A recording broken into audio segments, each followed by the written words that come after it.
Hello guys and welcome back. Welcome back to Dylan's Little Hobbies. And in today's video we are going to finally try and get rid of some of this nasty red slime that's growing all over my rock in my tank. Yes, we're going to try and get rid of some of that today. So in today's video, let's go ahead and get started, shall we? I have been vibrance dipping my rock. If you guys remember last week, I actually did went and buy some vibrance. Now I know what you're gonna say. Vibrance dipping your rock? What are you talking about vibrance dipping? That's so weird. Why don't you just pour the stuff directly in your tank? It says it's safe to pour directly in your tank. Yeah, it is safe to pour this stuff in your tank, no problem. Obviously, if it wasn't, they wouldn't be selling it. But the thing is, when all of that algae breaks down, then it pollutes the water in your tank. And here's the thing: now you don't have something absorbing the extra nutrients coming from the fish that's breaking down as well. So it's just going to basically cloud your water. It's going to mess up your water. And I decided not to go through that whole headache. I decided not to risk all of that stuff breaking down at once, possibly polluting the tank and killing my fish. I mean, come on, I have seahorses, for God's sake. Seahorses are very, very delicate fish. If this was a clownfish tank, I don't think I would really care. I would just pour this stuff in there, no problem. But this is a seahorse tank, so I really want to be careful with it. So what I did is, over the course of 2.5 weeks, I did about 4 water changes, and every time I went to go do a water change, I would take out some of the rock and put it in a bucket or a quarantine tank, and I would obviously put in an air stone, and I would pour in some vibrance into that.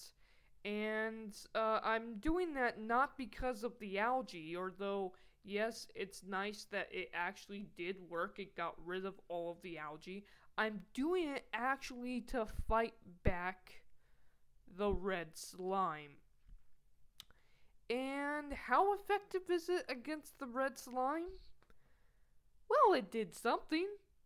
I'm not going to say that it was immediately gone instantaneously, because that's simply not true.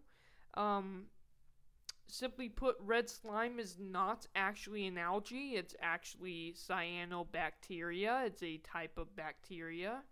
But vibrance also has bacteria in it that helps to colonate the rock and hopefully fight back against nuisance algae. So I was hoping that it might help against this red slime. And I'm gonna say, yeah, I think it kind of worked. Now, I'm not saying that it was instantaneously gone, that it worked instantly, but I'm okay with that. I'm okay with the fact that it did what I kind of expected it to do. Fight back, eliminate the algae. Obviously, I had a lot of brown algae. I was trying to grow brown algae, actually, this green-brown algae, to fight back the red slime, and it was just not working. So I wanted to get rid of that stuff. So it did that great. But I knew it wasn't going to eliminate the red slime, but I was hoping it would fight against it, and I'm glad that it kind of has worked. Now, with that said, after I did that, I decided to try to kill off the rest of the algae, the rest of the red slime that's in my tank that's not on the rock. I do have some red slime on the glass and stuff like that. So I decided to actually do a 2-day blackout. I did a 48-hour blackout. I just put a towel over my entire aquarium, and I let it sit for 2 days. After that, I did a 30-40% water change, about that size, and this is the way it looks now. Now, I will say this: it hasn't eliminated completely.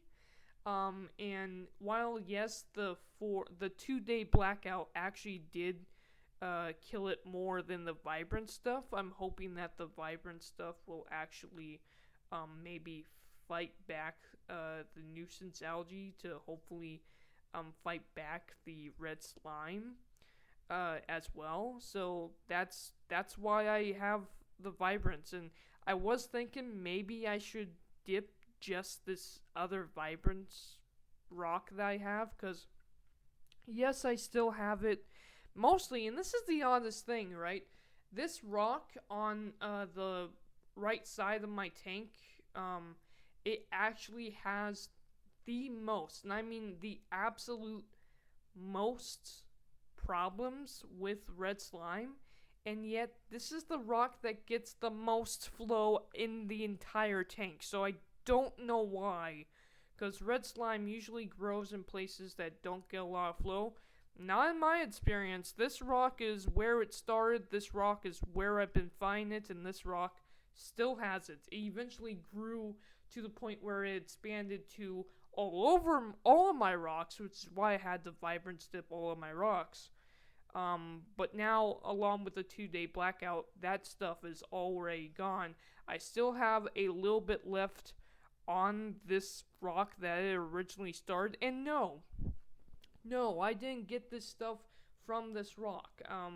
When I bought this rock was completely clean. I'm pretty sure that I got red slime from my snails that I introduced into the tank, because what I thought was coralline algae, yeah, I'm pretty sure it was probably red slime, but who knows? That snail could have probably slept on this rock, and that's how this rock got in the first place, and I've been finding it ever since. It's just weird that this rock gets the most flow in this tank, hits this rock, and it's the one that has the most problems with red slime algae, with cyanobacteria. I don't know why, but I think what I might do is I might take this rock out for a second time. I might vibrance dip it again and then leave it for a probably 4 day blackout in the bucket. I think I might try that next, and I'll probably do that next week. Now, I also see some other small spots of red slime still throughout the tank. I think next week I might do another 2 day blackout as well on the entire system. I don't want to do it right away though, because right after I did the first 2 day blackout, because obviously I don't want to kill off my xenia, Xenia, it can survive. It's an animal, right? It can survive 2 days without food.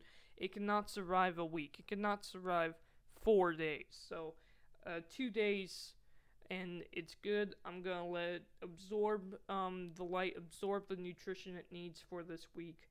And then next week, I'm planning to do another 2 day blackout.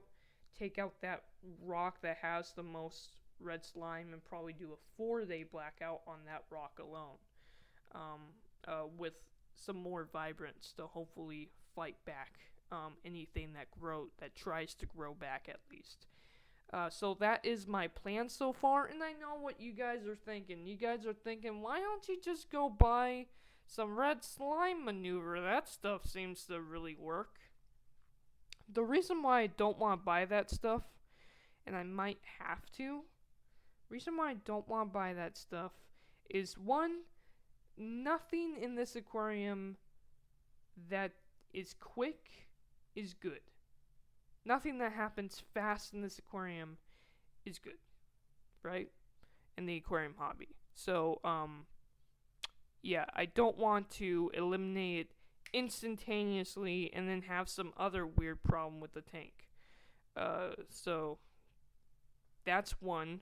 For another, red slime maneuver is a chemical in your tank that takes away oxygen from the water. And I have seahorses in this tank. I mean, I could remove the seahorses in the Bengai fish.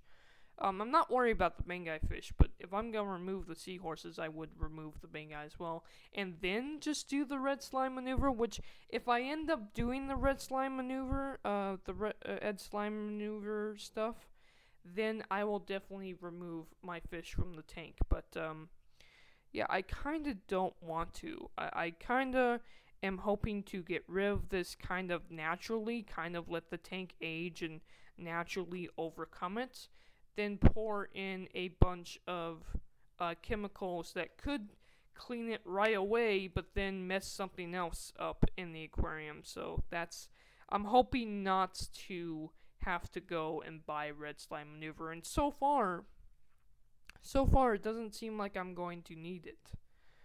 So, let me know down in the comments below your thoughts. Are you fighting red slime algae like I am in this tank? Thank you guys for watching, and I am out for now. Bye. And that's just a little update about how the tank is going. Bye.